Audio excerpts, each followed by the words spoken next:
কর্ম করে ছিলাম আমি কেন রে মা জন্ম নিয়েছি আর কি কর্ম করে ছিলাম কেন রে মা জন্ম নিয়েছি বলে বাছা জাদু মনি কি কর্ম করে ছিলাম আমি আরে বলে রে বাছা জাদু মনি কি কর্ম করে ছিলাম আমি বলে বাছা জাদু মনি কি কর্ম করে ছিলাম আমি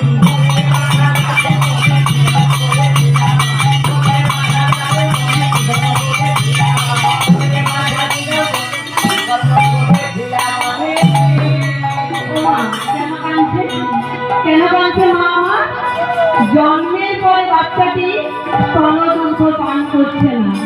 এত বছর আগের কথা, তখনের দিনে এখনকার মতো সিজার করে বাচ্চা হতো না। বেশিরভাগ বাচ্চা সব বাচ্চাই আমাদের মা সাধারণ ভাবে হতো।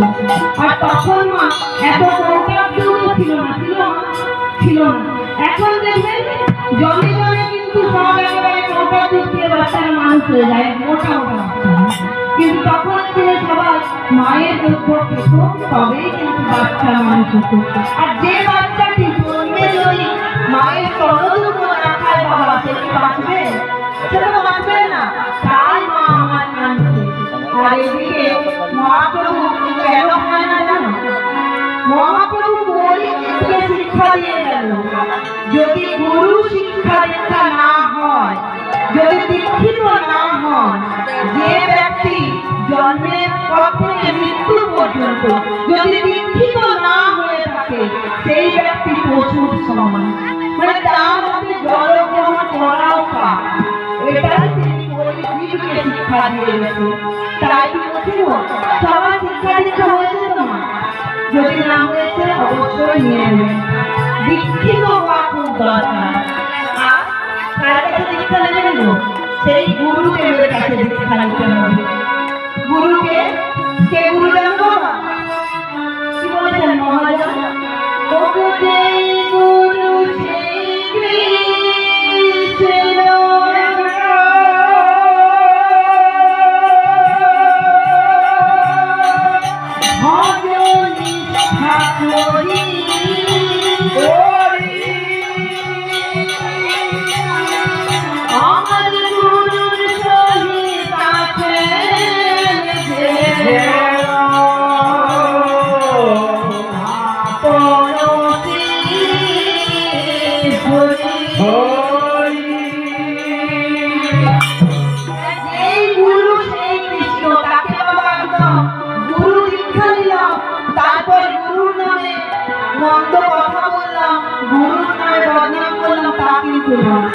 গুরু যদি নেন না, তাহলে গুরুকে কৃষ্ণের আসনে বসাবেন। আর আমার এখানে এতই কপাল ভালো, জানি না আমার মতো এত ভালো কপাল কার আছে।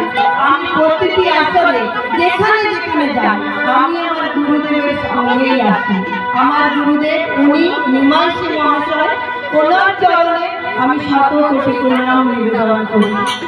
আর আমার পারিষদ বর্গ, ইনারা যদি আমাকে আজকে সহযোগিতা না করতো না, আর এই জায়গাটা এসে আমি হয়তো সারা জীবনে আপনাদের এই কৃষ্ণ কি বললেন বাঁধ, এই যে কৃষ্ণ বাঁধ গ্রামটা হয়তো কোনোদিনও দেখতে পারতাম না।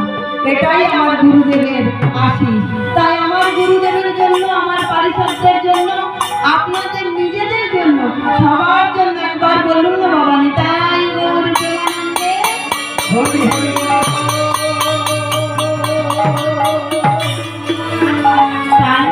আমার গুরুদেবকে আমি সশ্রদ্ধ প্রণাম করি। আপনারাও নিজের নিজের গুরুকে কৃষ্ণের আসনে বসিয়ে তাকে কৃষ্ণের মতো দেখবেন, গুরুকে কখনো অন্য চোখে দেখতে হবে। তাই আজকে আমার গৌরাঙ্গ মহাপ্রভু জানালেন যে দীক্ষা শিক্ষা নিতে হবে। তাই দীক্ষা শিক্ষা কোথায় নেব? সেই গুরুদের কাছে। আর যদি কেউ কোনো প্রাণী, কোনো ব্যক্তি যদি মনে করেন মা আমার কোনো গুরু লাগবে না, আমি আমার দিয়ে গোবিন্দ গোবিন্দ করবো, হরি হরি বলে ডাকবো, তাহলে হরি এসে একবার আমার সমস্ত কিছু দিয়ে দিবে, তা কিন্তু হবে। কেন? একটা মাধ্যম লাগে। কিসের মাধ্যম বাবু? এই যে আমি কথা বলছি, এই যে কথাটা একটা মাইক্রোফোন বাদ দিয়ে যদি বলি। আপনারা সবাই জোরে জোরে শুনতে পাবেন। পেলেন মা আমি কি বলছি? পাচ্ছেন না শুনতে? তাহলে এটা কিসের মাধ্যম? ইলেকট্রিক মাধ্যম। তাহলে ইলেকট্রিক এটাকে সংযোগ করেছে বলে দূর দূর থেকে কিন্তু আমার কথাটা শোনা যাচ্ছে। তাহলে ওই যে ইলেকট্রিকের মধ্যে শুনছেন, সেরকম গুরুর মুখে শিক্ষা না নিলে গোবিন্দ পাওয়া যাবে না। সাউন্ডটা ডিস্টার্ব হলো। হরে কৃষ্ণ, হরে কৃষ্ণ। আর কেউ যদি গুরু ছেড়ে শুধু গোবিন্দ গোবিন্দ করে, কি হবে না? কি হবে শুনবে? বলবো ও গোপী বলে ডাকলে ছোট হরি কি আর আসে, হরি বলে ডাকলে ছোট হরি কি আর আসে, হরি বলে ডাকলে ছোট হরি কি আর আসে, হরি বলে ডাকলে ছোট হরি কি আর আসে, হরি আমার প্রেমে ঠাকুর, হরি আমার প্রেমে ঠাকুর, হরি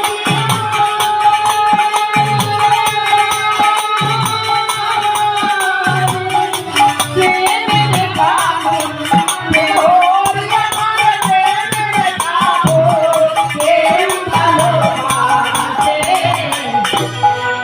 হরি বলে ডাকলে হরি কি আর আসে, হরি আমার প্রেমের ঠাকুর, প্রেম ভালোবাসে, হরি বলে ডাকলে হরি কি আর আসে, হরি বলে ডাকলে হরি কি আর আসে। শুধু হরি হরি হরি হরি বলে ডাকলে যে হরি চলে আসবে তা কিন্তু নয়। আসবে মা? তাহলে গুরু শিক্ষা নিতে হবে।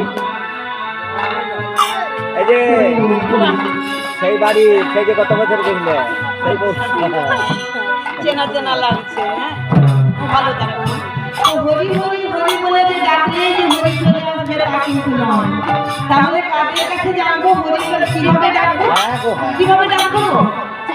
কৃষ্ণ প্রেমে প্রেমিকে যারা